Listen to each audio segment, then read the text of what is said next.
Hi, welcome to MasterCadx YouTube channel. Today in this video, making the flange coupling assembly. Today I'm going for the assembly area. So for that one, I go to new, and the next we do the part diagram in all this in this format means standard.ipt. So for the assembly, we are going for standard.im means it is a Inventor assembly file. So open that file. Okay, so that is coming assembly. First you have to save that file. So the same folder which is I created that one, I'll write it is fixture assembly, fixture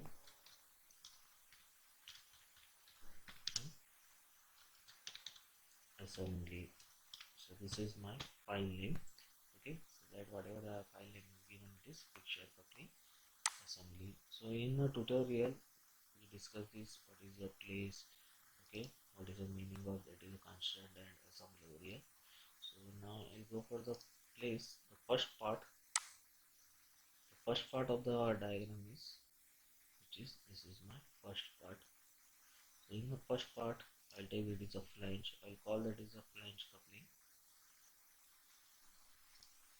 So I'll go to the my drive. Okay, so that is a flange coupling.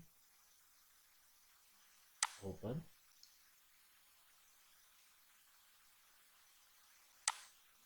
So this is my flange coupling. So you can see this one. So the first whatever the part has come over there, and it's a pin you can visible that indicate that the part it is now it is a grounded. Okay, so you can't rotate it. You can see that there is symbol it will come out in the cursor. Okay, that indicator it is now grounded, means there is no any degree of freedom. If you want to remove the degree of freedom, so then right click over here, and there is one grounded you have to disable. So now you can change it is a part over here. But usually you have to make it any one part should be grounded. So I will make it this part is a grounded. Next I will call that the next part, that is again the flange. So I will place that a flange again, open. So I will open it over here. So now here is opposite face. So what I will do here, so I am making the degree of freedom 0. Now here total this degree of freedom is 6 degree of freedom are there, and this is 0. So we have to make it the constraint in such a way that it should be degree of freedom should be 0. So I will take the constraint command. First I will go to the axis Okay, so apply. So now what happen, so both will be, if I drive this one, see this axis and this axis is similar. Next I'll take the next constraint, face to this face to this face. Okay, whether it is the same face or opposite face. Okay, you can see there is the inside it will go over here or opposite face. Okay, so this is the actual over here, and apply. Now what happen, still it is not, this is not become a 0 degree freedom because it is rotated. This is the grounded area. So how to make it this also it is a degree of freedom, this I have to make it the grounded area, or degree of freedom you have to make it 0. So for that one, this whole, okay, this whole axis and this whole axis making the same. So again I'll go to the constraint. Okay, this axis, first flange, whole, and second one. So this is the second one of this one. Okay, now it will become equal over here. Okay, apply, close. Now what happened, see this, now it is become grounded. Okay, you don't rotate over here. So this is the actual assembly. Okay, you have to do it like this is the actual assembly. Next after that, what happened, there is a nut and bolt it will come over here. So for that one I'll call first bolt. Okay, so this bolt total number of 6 are there. First I will call the first bolt. I go to the constraint and I take the center point of axis, and this axis will be equal. Okay, next this face and the board head face become equal. Okay, this is the actual method. Next, I'll call the nut.